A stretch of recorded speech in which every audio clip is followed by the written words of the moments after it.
अस्सलाम वालेकुम। आज के इस लेक्चर के अंदर हम अपर रिस्पायरेटरी ट्रैक और अपर रिस्पायरेटरी सिस्टम को डिस्कस करेंगे।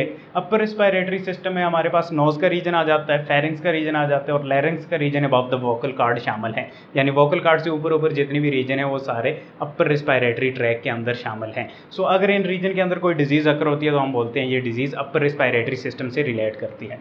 यहाँ पर मैंने डायग्रामेटिकली कुछ स्ट्रक्चर ड्रा कर रखी हैं जो इन रीजन्स के अंदर प्रेजेंट होती है। सो हम एक्चुअली में इन रीजन की एनाटॉमी देखने वाले हैं और साथ में फिजियोलॉजी भी देखेंगे कि ये रीजन में जो स्ट्रक्चर्स प्रेजेंट है उनके सेपरेटली फंक्शंस क्या हैं और ये कैसे अपर रिस्पायरेटरी ट्रैक मिलकर काम करता है, इसके क्या बेनिफिट्स होते हैं।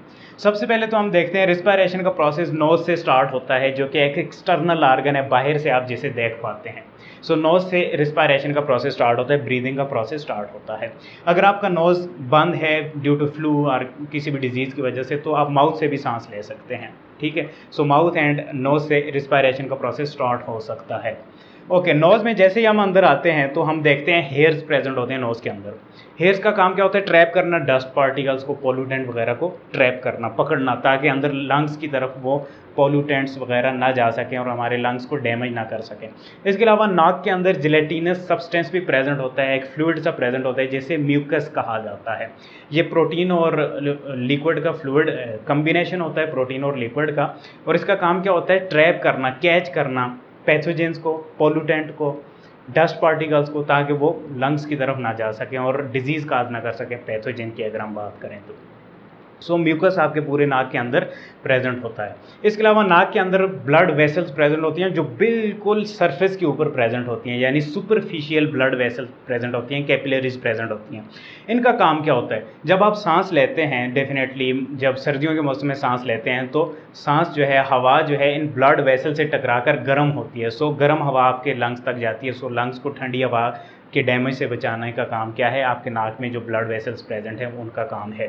सो नोज़ टुगेदर मिलकर आप देख पा रहे हैं बहुत सारे फंक्शन परफॉर्म करता है। इसके अलावा नोज़ के अंदर जो फ्लूइड प्रेजेंट होता है वो हवा को मॉइस्चन भी करता है, ड्राई होने से भी बचाता है, आपके लंग्स वगैरह को मॉइस्चनिंग बहुत ज़्यादा ज़रूरी है। ये सारे फंक्शन के क्या हैं? नोज़ के हैं। इसके अलावा यहाँ पर ये जो पीछे वाला पोर्शन आ जाता है, गले का पोर्शन, ये अभी हम डिटेल में देखेंगे, लैरिंग्स फेरिंग्स कहा जाता है। यहाँ पर भी मॉइस्चर वगैरह और म्यूकस वगैरह प्रेजेंट होता है जो हवा को एडिशनल मॉइस्चनिंग प्रोवाइड करते हैं। इसके अलावा लैरिंग्स का पोर्शन आ जाता है जहाँ से आवाज़ भी निकलती है और फूड जो है उसको अलग रास्ता प्रोवाइड किया जाता है ताकि वो ईसोफेगस में जाए, और नॉर्मल कंडीशन में ये लैरिंग्स ओपन होता है और ट्रेकिया की तरफ आवाज़ जा सकती है। सो डिटेल से हर स्ट्रक्चर को हम देखने वाले हैं अभी। सो आउटर मोस्ट आर्गन कौन सा है? नोज़, ठीक है। नोज़ में ये जो नथने हैं, सुराख हैं, इनको नोस्ट्रिल्स कहा जाता है। ये सुराख, ये दो हैं, दो नालियाँ सी हैं, ठीक है। और इनको सेपरेट करने वाली जो दरमियान वाली लेयर है इसे सेप्टम कहा जाता है, सेप्टा कहा जाता है। So here we have nostril. Nostril के जैसे ही अंदर हम आते हैं तो एक कैविटी, आपको एक खाली जगह मिलती है जिसे नेज़ल कैविटी कहा जाता है, क्योंकि ये कैविटी नोज़ के अंदर प्रेजेंट है। So it is called nasal cavity. ये सारा रीजन क्या है? ये नेज़ल कैविटी से बिलोंग करता है। ओके, ये नोज़ के अंदर की कुछ इंपॉर्टेंट रीजन्स या स्ट्रक्चर्स हैं। बहुत ज़्यादा डिटेल से हम स्टडी नहीं कर रहे कि कौन कौन सी, वैसे तो बहुत सारी स्ट्रक्चर्स प्रेजेंट होती हैं। जनरल से आपका सेकंड ईयर के लेवल तक जा रहे हैं हम। सो यहाँ पर कुछ और कैविटीज़ भी प्रेजेंट होती हैं जिन्हें साइनसेस कहा जाता है। स्पेसेस सी प्रेजेंट होती हैं, हालो सी, जिन्हें साइनसेस कहा जाता है। और आपके नोज़ के इर्द गिर्द यानी नोज़ से related 4 pair of sinuses present होते हैं। एक यहाँ पर फ्रंट वाले रीजन में, ये जस्ट नोज़ के ज़रा सा ऊपर जाकर यहाँ पर प्रेजेंट होती हैं कैविटी सी साइनसेस से, इन्हें फ्रंटल साइनस कहा जाता है। सो सबसे पहले साइनस का आपको मैं फंक्शन बता दूँ। 3 इंपॉर्टेंट फंक्शंस होते हैं साइनस के। नंबर 1, ये साइनसेस जो हैं ये कैविटीज़ से होते हैं, खाली से एरिया होते हैं आपकी बोन्स के अंदर, हड्डियों के अंदर, जिसकी वजह से आपका जो स्कल है वो लाइट होता है, स्कल का वज़न कम होता है। सो एक बेनिफिट साइनस का ये होता है। सेकंड बेनिफिट ये होता है, ये आपकी वॉइस को इम्प्रूव करते हैं, इनके अंदर हवा भरने होती है और ये वॉइस को इम्प्रूव करते हैं, आपकी आवाज़ को इम्प्रूव करते हैं। थर्ड फंक्शन साइनसेस का होता है, ये म्यूकस सिक्रीट करते हैं और म्यूकस यहाँ से सिक्रीट होकर पूरे नोज़ को जो है वो मॉइस्चर कर रहा होता है। सो यहाँ पर जो फ्रंट रीजन में जो साइनसेस प्रेजेंट होते हैं, पेयर ऑफ साइनस प्रेजेंट होता है, उसे फ्रंटल साइनस कहा जाता है। राइट हेयर प्रेजेंट होता है। फिर नीचे यहाँ पर नोज़ के अंदर ज़रा सा दूर जाकर यहाँ पर और कुछ पेयर्स ऑफ साइनसेस प्रेजेंट होते हैं जिन्हें इथमॉइड साइनसेस कहा जाता है। यहाँ पर अगर आप साइड वाइज देखें तो यहाँ अंदर की तरफ जाकर नोज़ के यहाँ सीध में अंदर की तरफ जाकर प्रेजेंट होते हैं, इन्हें इथमॉइड साइनस कहा जाता है। फिर नोज़ से थोड़ा और पीछे आते हैं तो स्फिनॉइड साइनसेस प्रेजेंट होते हैं, यानी यहाँ पर ही और अंदर की जानब ज़रा जाएँ तो स्फिनॉइड साइनसेस प्रेजेंट होते हैं। साइड वाइज यहाँ पर अंदर जाएंगे, ठीक है, फ्रंट से यहाँ से साइड वाइज यहाँ से हम अंदर जाते हैं तो आपको कुछ कैविटी सी नज़र आएगी जिसे स्फिनॉइड साइनस कहा जाता है। फिर इसके अलावा आपके जो गाल वाली साइड है यहाँ पर राइट है, यहाँ पर भी दो साइनसेस प्रेजेंट होते हैं, यानी पेयर ऑफ साइनस प्रेजेंट होता है और जिसे कहा जाता है मैक्सिलरी साइनस, ठीक है। और इन साइनस के फंक्शन मैंने आपको बता दिया। फिर यहाँ पर एक स्ट्रक्चर प्रेजेंट होती है जो नेज़ल कैविटी और ओरल कैविटी को सेपरेट कर रही होती है। माउथ के अंदर का जो स्पेस है उसे ओरल कैविटी कहा जाता है। सो ये जो तालू होता है ना, ये सेपरेट कर रहा होता है नेज़ल कैविटी को और ओरल कैविटी को आपस में सेपरेट करता है। सो जो आगे वाला तालू का रीजन है ये हार्ड होता है, इसे इसलिए हार्ड पैलेट कहा जाता है, और पीछे वाला जो रीजन होता है तालू का वो सॉफ्ट होता है, इसलिए इसे सॉफ्ट पैलेट कहा जाता है। ओके, जो पैलेट का लास्ट पोर्शन होता है ना, जो बिल्कुल नरम सा होता है, बिल्कुल सॉफ्ट मसल सा होता है, उसे यूव्यूला और ओव्यूला कहा जाता है। ये यहाँ पर जैसे हलक का कवा भी कहा जाता है। इसका फंक्शन क्या होता है कि जब आप खाना खाते हैं, ताकि जो खाने के छोटे छोटे पोर्शन हैं जब आप सांस बाहर निकालते हैं तो यहाँ से ऊपर ना जा सके, नोज़ वाली साइड पे ना जा सकें। सो ये एक नीचे की तरफ प्रोट्रूडिंग सी स्ट्रक्चर होती है जो प्रिवेंट कर रही होती है outward flow of food while you exhale, जब आप सांस बाहर निकाल रहे होते हैं। ओके, यहाँ तक हमने स्ट्रक्चर स्टडी कर ली। ये नोज़ का रीजन ज़्यादा हमने स्टडी किया है। ओके, अब हम फेरिंग्स की बात करते हैं। तो फेरिंग्स को फर्दर 3 पार्ट्स में डिवाइड किया गया है। नेज़ल फेरिंग्स जिसका ताल्लुक नोज़ के साथ होता है, एंड ओरल फेरिंग्स जिसका ताल्लुक माउथ के साथ होता है, एंड लेरेंजियल फेरिंग्स जिसका ताल्लुक लैरिंग्स के साथ होता है।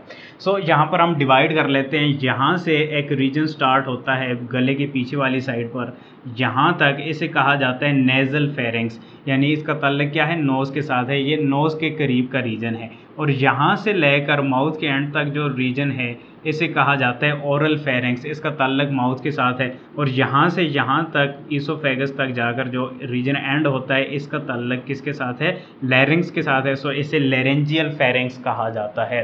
फेरिंग्स का जनरल फंक्शन यही होता है कि हवा को जो है ये मॉइस्चन करता है, इसके अलावा फूड को डायरेक्शन देता है। यहाँ से फूड जो है इस ओव्यूला के साथ टकरा कर नीचे जाता है और इसके साथ फिर लैरिंग्स का काम शुरू हो जाता है जो अभी हम देखने वाले हैं, और फूड को डायरेक्शन मिलती है एसोफेगस में जाने के लिए। इसके अलावा नॉर्मल कंडीशन में यहाँ से सांस आता है और ट्रैकिया की तरफ जाता है। So it is a passage, a conducting path है जहाँ से सांस जो है वो अंदर दाखिल हो रही होती है। बाकी nothing special about the pharynx. Okay, अब हम चलते हैं लैरिंग्स की तरफ, जो कि लास्ट पोर्शन है अपर रिस्पायरेटरी ट्रैक का। वोकल कार्ड से ऊपर का जो रीजन है वो अपर रिस्पायरेटरी ट्रैक में आता है, और वोकल कार्ड इस तरीके से फ्लैप ऑफ मसल्स होते हैं, ठीक है, जो कि श्रिंक करते हैं, और जब हम सांस बाहर निकालते हैं तो ये आवाज़ प्रोड्यूस करते हैं, ठीक है। अगर हम चाहें तो आवाज़ प्रोड्यूस होती है यहाँ से, और फिर माउथ और टंग उस आवाज़ को अल्फाज देती है। Okay, so here we have vocal cord. Vocal cord से ऊपर का एक रीजन आता है जिसे ग्लोटिस कहा जाता है। So here we have glottis, और ग्लोटिस से ऊपर एक और मसल है जिसे एपीग्लोटिस कहा जाता है। एक मसल सा होता है, प्रोट्रूडिंग सा आगे निकला हुआ मसल होता है जिसे एपीग्लोटिस कहा जाता है। एपीग्लोटिस यानी अबव द ग्लोटिस। एपीग्लोटिस का फंक्शन ये होता है कि जब हम फूड खाते हैं तो फूड एपीग्लोटिस के साथ टच होता है तो एपीग्लोटिस नीचे को गिरता है, एक ढक्कन की तरह काम करता है, और नीचे को जैसे ही गिरता है तो ये ट्रैकिया को बंद कर देता है, यानी सांस की नाली को बंद कर देता है।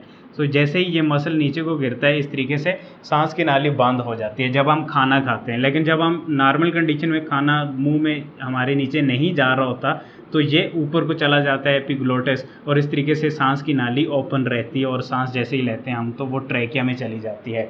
सो ये वोकल कार्ड है, यहाँ तक जो है आपका रीजन क्या है, ये लैरिंग्स कहलाता है।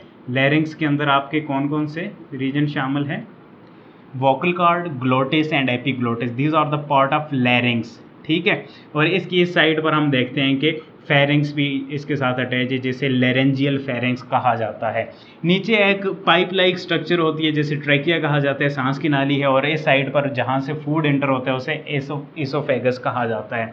So these are the structures present in the upper respiratory tract और अपर रिस्पायरेटरी सिस्टम, और हर स्ट्रक्चर का तकरीबन हमने फंक्शन डिस्कस कर लिया है। नेक्स्ट लेक्चर के अंदर हम लोअर रिस्पायरेटरी ट्रैक के अंदर जितनी भी स्ट्रक्चर्स हैं उनको देखने वाले हैं। तब तक के लिए मुझे इजाज़त दें। शुक्रिया, अल्लाह हाफिज़।